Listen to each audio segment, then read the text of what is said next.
जय सनातन धर्म की प्रिय सनातनियों, आप सभी का स्वागत है हमारे इस कार्यक्रम में। सनातनियों, मैंने आपको कुछ दिन पहले एक वीडियो दिया था जिसमें कहा था कि 25 अप्रैल से 1 जुलाई तक बहुत बड़े बदलाव इस धरती पर लागू होने वाले हैं। और ऐसा क्यों होगा? क्योंकि ब्रह्मांड के अंदर काल सर्प योग की परिस्थिति एप्लीकेबल होगी। ऐसे में आप देखिए कि जब मैंने आपसे पहले भी कहा था कि 29 मार्च को शाम को 6:09 पर धर्म ध्वजा की स्थापना के साथ ही कलयुग का अंत हो जाएगा और धर्मयुग का पहला दिन आरंभ हो जाएगा, तो बहुत लोगों को लगता था, अरे ऐसा कैसे हो सकता है, अभी तो कलयुग बहुत लंबा बाकी है। लेकिन कुछ घटनाएं आप लोगों के सामने रखता हूं और एक के बाद एक उस कड़ी को आप जोड़कर देखेंगे तो आपको सारी पिक्चर स्पष्ट होगी। 29 तारीख को ही म्यांमार के अंदर एक भूकंप आता है और हजारों लोग मारे जाते हैं। अब एक बात समझिए, इस भूकंप के अंदर मस्जिद के अंदर ही नमाज पढ़ रहे हजारों लोग काल का ग्रास बनते हैं। तो आप जरा सोचिए, कली का काल कहां तक पहुंच चुका है। इसके अलावा आप देखिए, पुलवामा के अंदर अभी जो आतंकवादी घटना हुई है, आप सोचिए कि जब भारत के अंदर अमेरिका के उपराष्ट्रपति आए हुए हैं, सुरक्षा एजेंसी कितनी हाई अलर्ट मोड पर होगी, उसके बावजूद ऐसी घटना होती है। तो सोचिए आतंकवादियों के मंसूबे किस स्तर के हैं। बांग्लादेश के अंदर हिंदू नेता की हत्या कर दी जाती है। एक आम आदमी की बात नहीं कर रहा मैं, हिंदू नेता की हत्या कर दी जाती है बांग्लादेश के अंदर, और अंतर्राष्ट्रीय स्तर पर कुछ भी आवाज नहीं उठती है। ये सारी की सारी बातें मैं आप लोगों के सामने क्यों रख रहा हूं? दूसरी तरफ न्यायपालिका को देख लीजिए। न्यायपालिका, सुप्रीम कोर्ट राष्ट्रपति के लिए आदेश कर रही है कि उन्हें किस समय सीमा के अंदर निर्णय लेना चाहिए। यानी हर तरफ से ऐसी परिस्थितियां जो कहीं ना कहीं हमारी धार्मिक मान्यताओं को भी खंडित कर रही है, हमारी न्यायिक पालिका के ऊपर जो हमारा विश्वास है उसको खंडित कर रही है, राजनीतिक मजबूरियां हमें साफ साफ दिखाई दे रही हैं।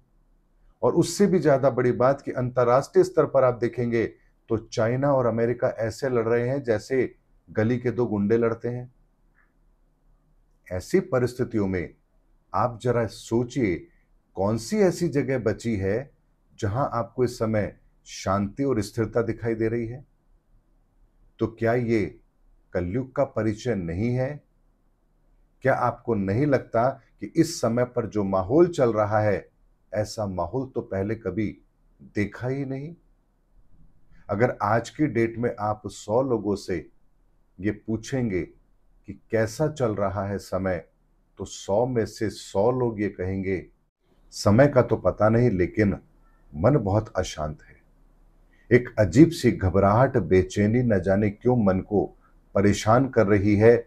चाहे समस्या हो या ना हो, लेकिन मन से हर आदमी इस समय दुखी है, परेशान है, और उसे समझ नहीं आ रही है कि आखिर ऐसी मन की स्थिति उसकी हो क्यों रही है।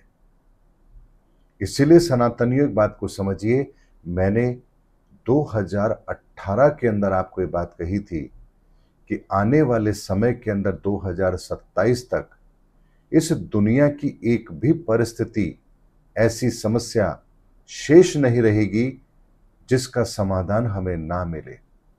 यानी इस दुनिया के अंदर जितनी भी समस्याएं हैं, चाहे आतंकवाद हो, राजनीतिक हो, आर्थिक हो, सामाजिक हो, आध्यात्मिक हो, किसी भी तरह की समस्या का कोई भी स्थायी समाधान हमें ना मिले 2027 तक, ये संभव ही नहीं है। इसलिए हमें हमारी हर समस्या का समाधान तो मिलेगा ही मिलेगा, चाहे वो संहार करके मिले या सृजन करके मिले। 2018 में यदि मैंने आपको इतनी बड़ी बात कही थी, जबकि उस समय तो दूर दूर तक ऐसी कोई परिस्थिति थी भी नहीं। मैं आपको एक छोटी सी वो लाइन उसी वीडियो की आज फिर सुना देता हूं, जरा ध्यान से सुन लीजिए। जब फरवरी 2020 के लगभग मध्य में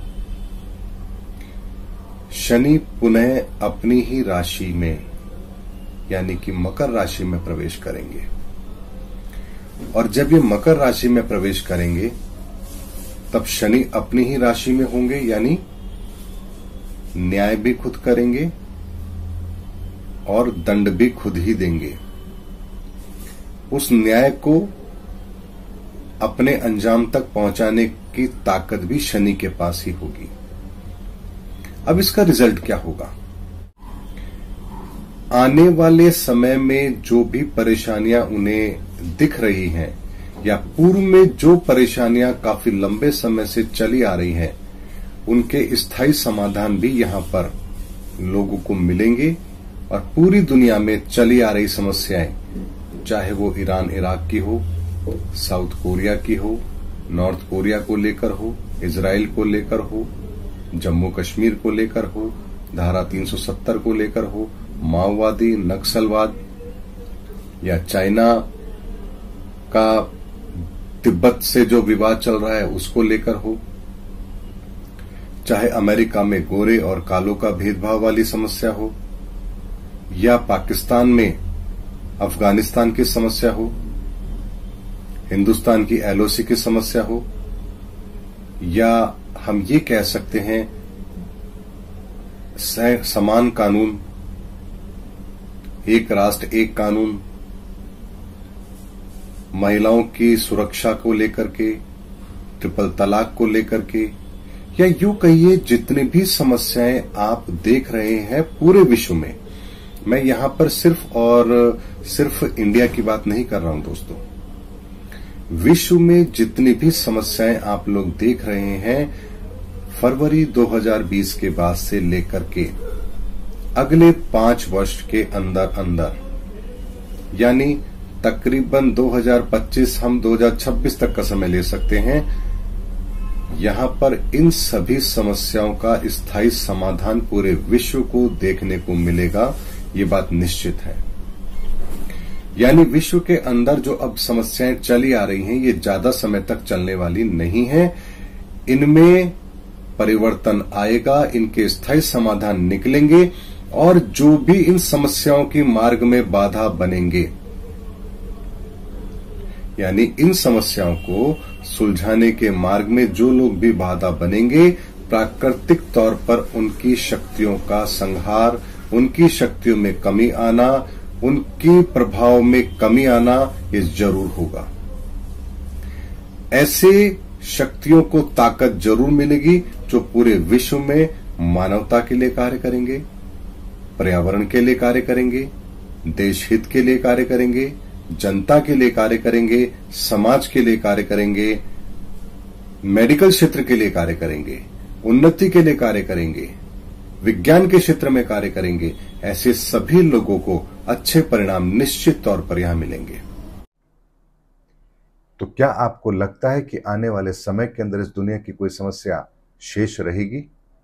यानी समस्याएं तो हमने पैदा की हैं, लेकिन इसका समाधान कुदरत अपने तरीके से करेगी, क्योंकि हमने कुदरत को विवश कर दिया है ये सब कुछ करने के लिए।